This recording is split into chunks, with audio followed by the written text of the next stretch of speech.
welcome and welcome back sa aking channel. For today's video, ulam naman ang ating lulutuin. Magluluto tayo ng binataang tulingan or paksiw sa gata na tulingan.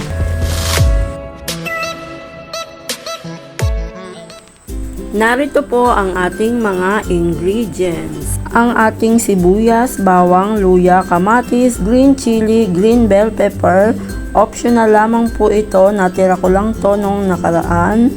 At syempre ang ating gata, maglalagay din po ako dito ng gulay, bok choy po ang gamit ko. At ang bida sa lahat, ang ating tulingan. And ang ating mga pampalasa, seasoning, asin, pamintang durog, at suka.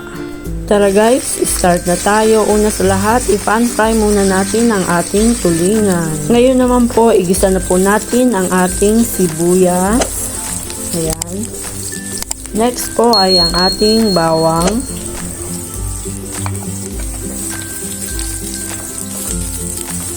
Isunod na rin po natin ang ating luya. Ayan. Igisa lang po natin hanggang sa lumabas ang aroma ng ating mga sangkap.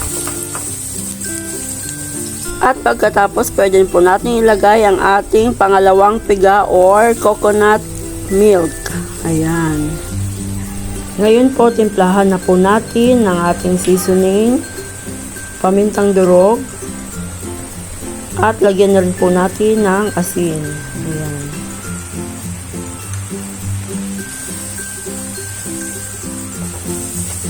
Ayan, okay na po ito. Pwede na po natin ilagay ang ating isda. Ngayon po, lagyan na po natin ito ng suka at wag daw po hahaluin para hindi po mahilaw ang ating suka. Takpan lang po ito ng mga 10 minuto. Ayan. After 10 minutes, baliktarin po natin ang ating isda. Ayan. At maglalagay din po ako dito ngayon ng tubig. Ayan. At ngayon po, tikman na po natin kung tama ang ating timpla.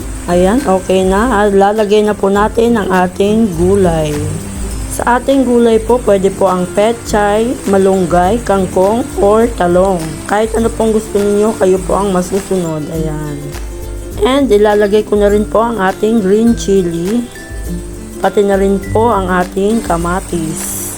At ang ating green bell pepper. Pero pwede rin pong wala nito. Takpan po ulit natin ng mga 3 to 5 minutes. And after 5 minutes, ilagay na po natin ang ating kakanggata or ang ating coconut cream. Ayan. Lutuin lang po ito ng mga ilan pang minuto hanggang sa maluto or magmantika po ang ating gata. Ayan. And ang complete list po pala ng ating mga ingredients ay nasa description po ng ating video. Ayan, luto na po ito at patayin na po natin ang ating kalan. Alam nyo ba na isa to sa pinakapaborito kong ulam? At kung susubukan nyo po itong lutuin, dagdagan nyo na rin po ang inyong kanin dahil mapaparami po kayo ng kain. And thank you for watching guys, at kung nagustuhan mo ang video kong ito, please subscribe at i-like nyo na rin po, and don't forget to hit the bell button for our latest updates. Keep safe and God bless po. Bye-bye!